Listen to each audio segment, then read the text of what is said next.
Tollywood hero Kiran Abbavaram SR కళ్యాణ మండపం movie ద్వారా చాలా ఫేమస్ అయ్యి తర్వాత వరుసగా మూవీస్ చేస్తూ తనకంటూ ప్రత్యేకమైన గుర్తింపుని తెచ్చుకున్నాడనే చెప్పొచ్చు. అయితే తన మొదటి మూవీలో హీరోయిన్ రహస్య గోరఖ్ తెలుగమ్మాయిని ప్రేమించి ఈరోజు ఎంగేజ్మెంట్ హైదరాబాద్లో గ్రాండ్గా ఫ్రెండ్స్ అండ్ ఫ్యామిలీ మధ్య చేసుకున్నారనమాట. సో ఫొటోస్ వీడియోస్ అయితే బ్యూటిఫుల్గా ఉన్నాయి, చివరి వరకు చూడండి. సో ఆగస్ట్లో వీళ్ళ మ్యారేజ్ జరగబోతుందన్నమాట.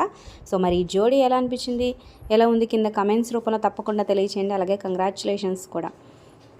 అలాగే కింద డిస్క్రిప్షన్లో లింక్ ఉంటుంది, ఆ లింక్ క్లిక్ చేస్తే online shopping offers discount offer వస్తుంది. లింక్ ద్వారా అయితే ఖచ్చితంగా ఒకసారి క్లిక్ చేసి ట్రై చేయండి. అలాగే ఒక లైక్ చేసి మా ఛానల్ ఎంకరేజ్ చేయడం మర్చిపోదు. మీ ఫ్రెండ్స్ అండ్ ఫ్యామిలీకి షేర్ చేయండి. అలాగే తను పెట్టుకున్న మెహందీ స్పెషల్గా ఫోటో ఉందన్నమాట. సో ఫ్రమ్ అమ్మగారింటి నుంచి టు అత్తగారింటికి అంటూ సూపర్గా ఉంది, బ్యూటిఫుల్గా. సో మీకు ఎలా అనిపించింది కింద కమెంట్ చేయండి. అలాగే సబ్స్క్రైబ్ చేసుకొని పక్కన ఉన్న బెల్ ఐకాన్ ప్రెస్ చేసి ఆల్ అనే నోటిఫికేషన్స్పై క్లిక్ చేయండి.